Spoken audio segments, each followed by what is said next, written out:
पाँचवीं के पाठ 2 में परिसर अध्ययन में हम देख रहे थे पूर्णिमा किसे कहते हैं। देखा हमने कि आकाश से जो है हम लोग को जब चंद्रमा पूरी तरह से दिखाई देता है तो हम लोग क्या कहते हैं, वो पूर्णिमा है। और जब आकाश में हम लोग को चंद्रमा दिखाई नहीं देता है तो वो क्या होता है, अमावस्या होता है। इसका मतलब हर 15 दिन के बाद जो है पूर्णिमा और फिर हर 15 दिन के बाद अमावस्या आती है। यानी पूर्णिमा के बाद पृथ्वी की ओर का जो चंद्रमा का प्रकाशित भाग है क्या होता है, वो बढ़ते जा रहा है। बढ़ते जा रहा है तो क्या हो जाएगा, हम लोगों को पूर्णिमा दिखाई देगी। और अमावस्या के बाद जो है वो घटने लग जाता है। अमावस्या के बाद जो है वो क्या होता है, बढ़ने लगता है और फिर पूर्णिमा आ जाती है। फिर पूर्णिमा के बाद वो धीरे धीरे घटने लगता है और अमावस्या आ जाती है। यानी अमावस्या में पूर्ण स्थिति आने के लिए उसको चंद्रमा को 14 से 15 दिन लगते हैं। इस पखवाड़े को हम लोग, इस 15 दिन को हम लोग क्या कहते हैं, शुक्ल पक्ष। देखो, और एक अमावस्या से अगली अमावस्या तक की काल अवधि लगभग कितने दिनों की होती है, 28 दिनों की होती है। तो इस काल अवधि को हम लोग क्या कहते हैं, चंद्रमास कहते हैं। और इसी में हम लोग को जो चंद्रकलाएं दिखती है। अमावस्या से पूर्णिमा तक की स्थिति आने के लिए चंद्रमा को 14 से 15 दिन लगते हैं। इस पखवाड़े को हम लोग क्या कहते हैं, शुक्ल पक्ष कहते हैं। फिर उसके बाद में फिर पूर्णिमा के बाद पृथ्वी की ओर से चंद्रमा का प्रकाशित भाग धीरे धीरे घटने लग जाता है और 14 से 15 दिनों के बाद में ये भाग जो है अमावस्या आती है। इस पखवाड़े को हम लोग कृष्ण पक्ष कहते हैं। अमावस्या, कृष्ण यानी काला, यानी अंधेरा छा गया यानी अमावस्या, तो उस पक्ष को हम लोग क्या कहते हैं, कृष्ण पक्ष कहते हैं। और जब हम लोग को चंद्रमा दिखाई देता है तो उसको क्या कहते हैं, शुक्ल पक्ष।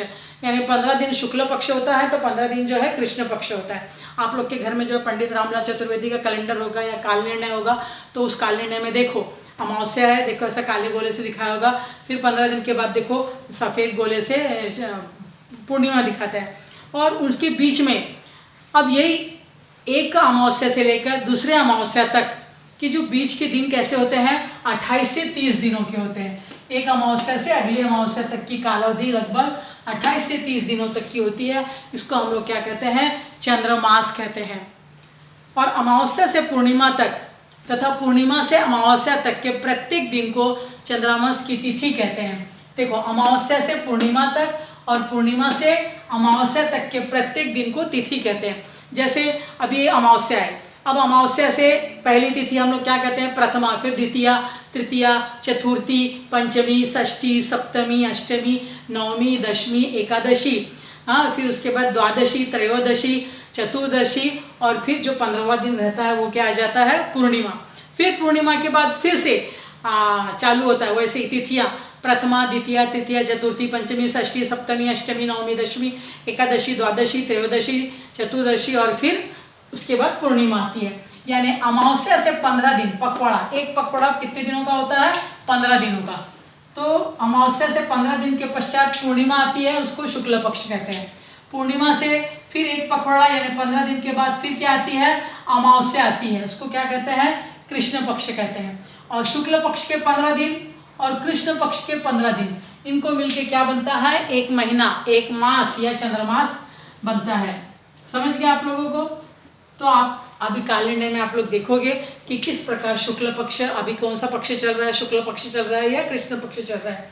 हाँ, पूर्णिमा, अमावस्या, कौन सी तिथि चल रही है अभी, हाँ, पंचमी, षष्ठी, सप्तमी, अष्टमी, ऐसी कौन सी तिथियाँ चल रही है। आप लोग को ज़्यादा करके जब दुर्गा देवी का त्यौहार आता है, नवरात्र, उस समय ही आप लोग केवल तिथियों को देखते हैं, प्रथमा, द्वितीय तिथियाँ, नवमी तिथि है ना, फिर दशहरा, ऐसे करके। तो उसी समय आपने, या फिर रामनवमी के समय, दूसरी दुर्गा के समय। तो अमावस्या से 15 दिन पूर्णिमा, उसको शुक्ल पक्ष। पूर्णिमा से 15 दिन के बाद अमावस्या आती है, उसको कृष्ण पक्ष कहते हैं। और 15 दिन के शुक्ल पक्ष और 15 दिन के कृष्ण पक्ष मिलकर क्या बनती है, तिथि बनती है। तो ये चंद्रमा की विभिन्न प्रकार की कलाएं जो होती है, देखो इस प्रकार हम लोगों को चंद्रमा जो है छोटा छोटा होते जाके फिर अमावस्या आती है और फिर ऐसे ही जो है बड़ा होते जाते में चंद्र हम लोगों को कौन दिखाई देता है, पूर्णिमा दिखाई देती है। तो इस प्रकार पृथ्वी के परिभ्रमण के कारण दिन तथा रात होते हैं और पृथ्वी के इसी झुके अक्ष में अपने झुके होने के कारण पृथ्वी जो है परिभ्रमण के कारण ही ऋतु चक्र होता है। तो इस प्रकार हम लोगों ने शुरू से क्या देखा कि पृथ्वी में दिन और रात होते हैं, फिर उत्तरी गोलार्ध, दक्षिणी गोलार्ध ऋतुएं होती हैं, फिर देखा हमने चंद्रमा की कलाएं, फिर उसके बाद दिन और रात देखे, फिर उसके बाद में पूर्णिमा, और अमावस्या देखी, फिर पूर्णिमा और अमावस्या के बाद हमने तिथि देखा। तो यहाँ पर हम लोग का पाठ खत्म होता है। अब हम लोग स्वाध्याय के कुछ प्रश्न देखेंगे। सबसे पहले हम लोग रिक्त स्थान देखते हैं। पृथ्वी का अपने चारों ओर घूमने की क्रिया को परिवलन कहते हैं। फिर दूसरा प्रश्न है, पृथ्वी का सूर्य के चारों ओर चक्कर लगाने को परिभ्रमण कहते हैं। तो दूसरे में क्या आएगा? परिभ्रमण। पृथ्वी के परिभ्रमण द्वारा क्या होता है? दिन तथा रात होते हैं। फिर उसके बाद परिभाषाएं पूछी है, पूर्णिमा, अमावस्या, चंद्रमास, तिथि। तो मैंने ये परिभाषाएं लिख दी है, इसको लिखेंगे। फिर प्रश्न है, विषुवत वृत्त का क्या अर्थ है?